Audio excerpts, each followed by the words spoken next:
attractive way to start a vlog. We've been in Copenhagen for about 2 hours and we've already cold plunged, we've already gone in the sauna, we've already found our little convenience store, and now I'm obviously in bed in a robe and a face mask. Like, it can't get much better than this. I don't think I've ever been to a city that has treated me so right, so quick. But yeah, we're just chilling. We landed about midday. We went down to our hotel's little spa area. We're staying at the Nobis Hotel. So far, 10 out of 10. So far, can't recommend this hotel more. But yeah, basically we're just chilling. We're about to go to dinner tonight. We're going to a place called Based, I think it's called. I don't know how to pronounce anything, you guys, but it is spelled B-A-E-S-T, Based, right? Based. But that, I've been told, is really good food, really good pizza. So we're basically just gonna be chilling until then. And then tomorrow, actually, we have a spa booked. We're going to Air Copenhagen, and there we're gonna float in some salt baths. We're gonna get massages, some hot stone massages, and we're just gonna hang out in like their little spa area. So that's gonna be like our whole like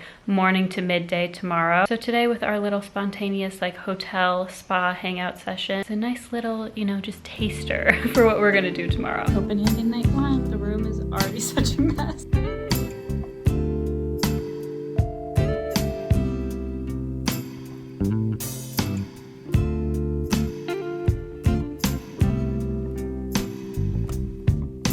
All right, we're in Copenhagen. 17 degrees.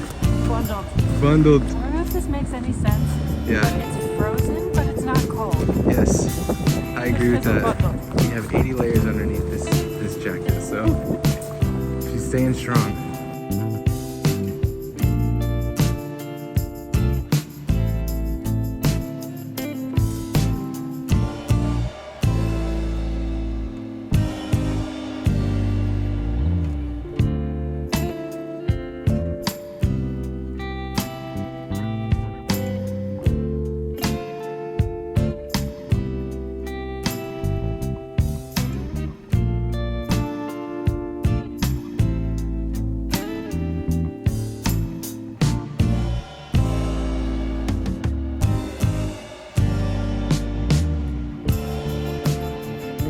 Now that I'm sitting here, I think that the last time that I talked to you guys in Copenhagen, I was sitting on the bed in a robe, I think. So consistency, it's key. But I have so much to update you guys on. We have been just full on enjoying Copenhagen, you guys. Last time I spoke to you, we were heading to Based, I think that's how you call it, for dinner. And you guys, I'm not trying to be dramatic, but I think that was the best meal I've honestly ever had. Started off with a kale salad.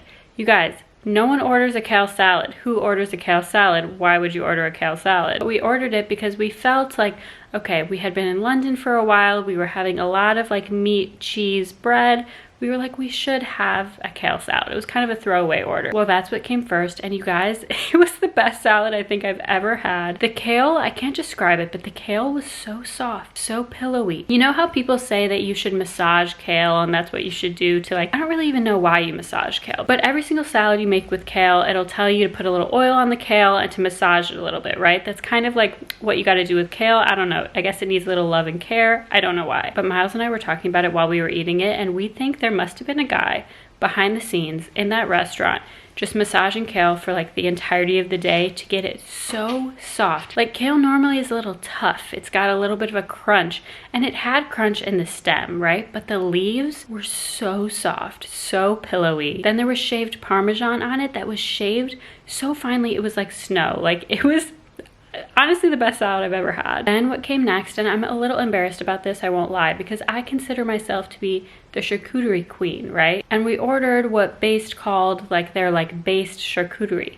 Now I'm expecting to get some cheese, some nuts, some apricots, a little bit of salami. I'm expecting to get like a plate with the works, right? And what arrives is this plate of pure meat, like pure salami, pure pork, just like pure meat. Now apparently I'm not a charcuterie connoisseur, because apparently charcuterie literally means like cured meat. And as someone, if you guys have been watching, you know, throughout my channel, you'll know that I'm new to meat in general. I'm new especially to pork. I was a vegetarian for a long time. I was vegan for a portion of time, but recently I've been dabbling with a little bit of salami. I've recently started like entering more of that world, and good thing that I had already entered that world, because you guys, I ate half of this plate of salami. It was the most tender, the most melt in your mouth. Like, coming from a honestly a non-meat eater, some of the best salami meat pork I've ever had in my life. Then we moved on to the pizza. The crust was so perfectly burnt. It had smoked mozzarella. It had more of like the salami kind of sausagey pork on top.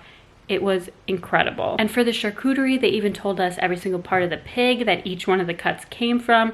They told us how it was sourced. They made it themselves for a lot of it, but the ones that they didn't make themselves, they told us exactly where it came from. Like, just incredible. And that's how our trip in Copenhagen started, okay? Like, that was like night one. Then for the second day, I couldn't film in there obviously because it was a spa, but we went to Air Copenhagen. They have a few locations, I think one in New York, one in Barcelona. They have a few locations around.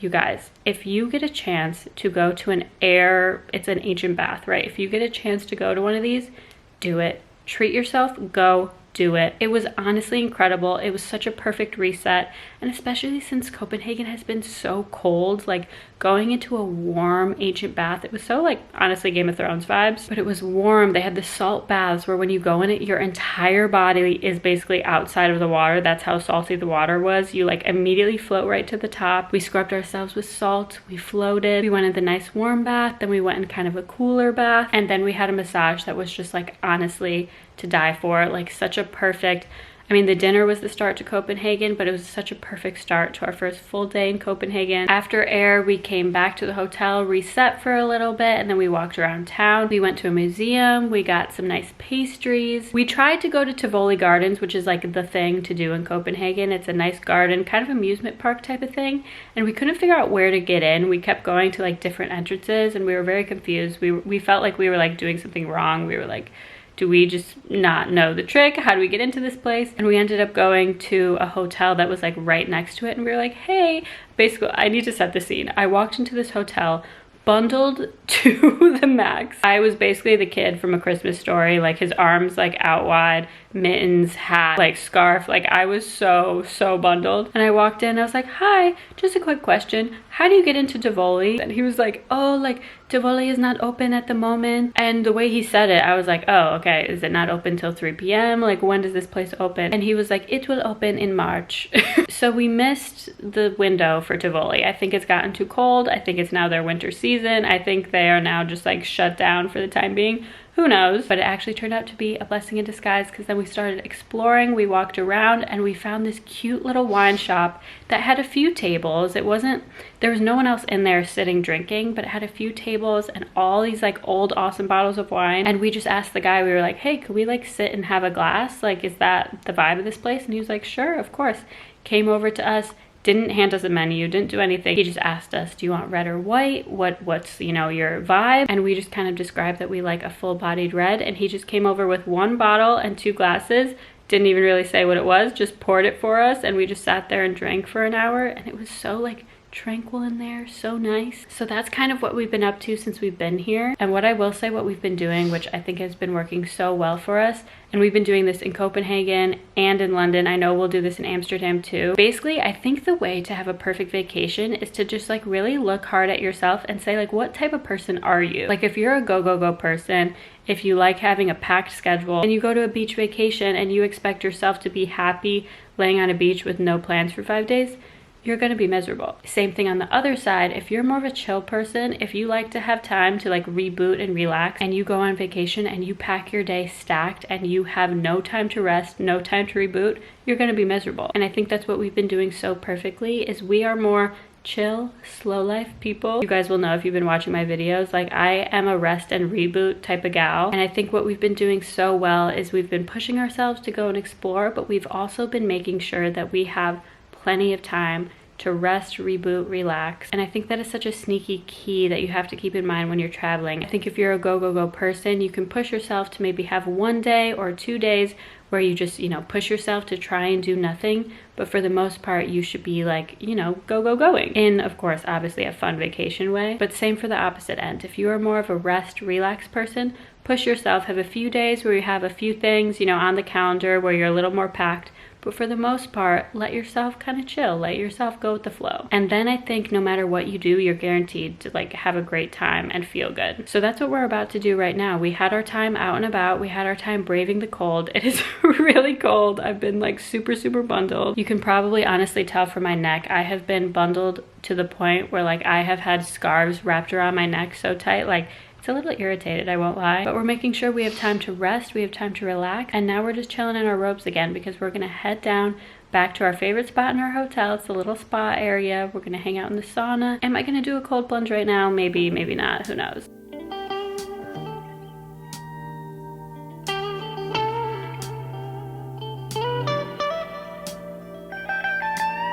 We're all ready for dinner. We went down to the little spa area of the hotel, and you guys, I got past my boobs in the cold plunge.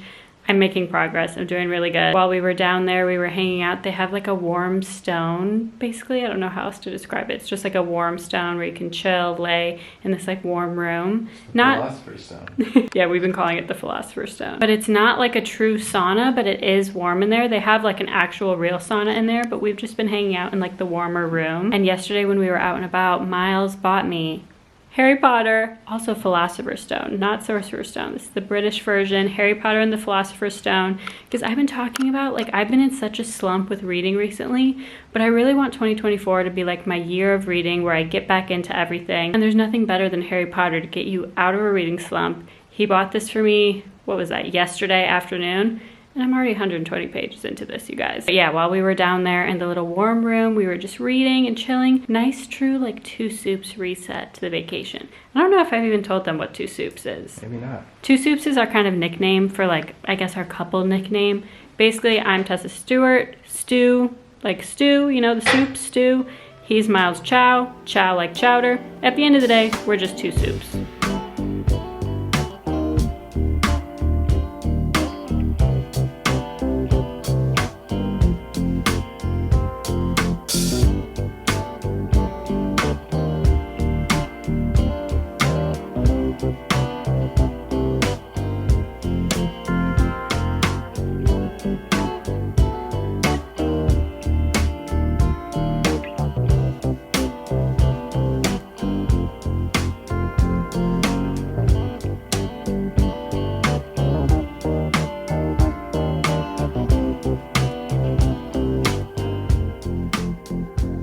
We just got ready for our last dinner in Copenhagen. I am so incredibly bummed to be leaving this city. Today was such like a perfect last full day. We woke up in the morning and we rode the water taxi, which was so cool. It's probably like so normal to everyone who lives here, but it's basically just a taxi that rides on the canal. Yeah.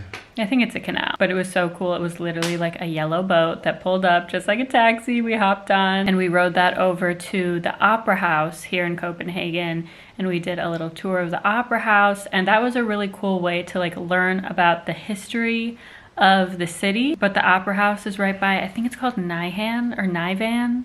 It's basically the like canal with all the beautiful, all the like stereotypically beautiful, like when you look up Copenhagen, that little canal street will show up. Oh, Miles just looked it up. I think it's pronounced Nyhavn. I've been saying that wrong all day. But we walked around there and we found this cute little like outdoor, it was almost like a food truck type of situation going on. It had a nice little ice skating rink. We got some rum hot chocolate. That was fire. That was so good. And yeah, then we walked around. We went on one of the little side streets by Nyhavn. We just wanted to like get off the main drag a little bit. We went to a little cafe, had a little sandwich, had a little croissant. And then of course we came back, went back down to our little sauna room in our hotel. I did not go in the cold plunge today because I'll be real with you guys. Last night at dinner, I had like a little bit, like a touch of woozy, we'll call it. I don't know what happened, but I got like really dizzy at dinner and I have no idea what caused it. But in my mind, I'm like, it's the cold plunge. Maybe I'm just saying that so that I don't have to go back in the cold plunge. I don't know. But today I avoided the cold plunge, so hopefully no woozy at dinner tonight. And just before anyone starts commenting, I was not drunk. I had 1 glass of wine, okay? The woozy,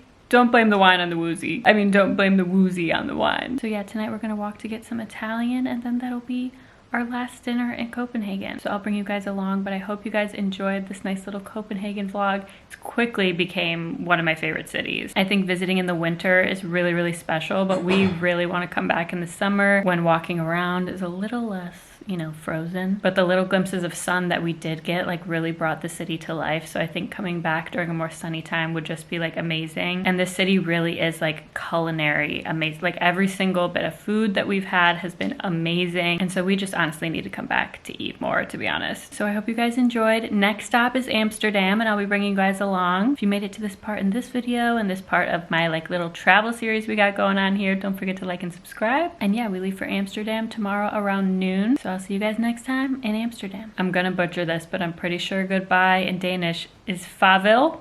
If any of you guys watching are Danish, let me know how good or bad I just did right there. Farvel.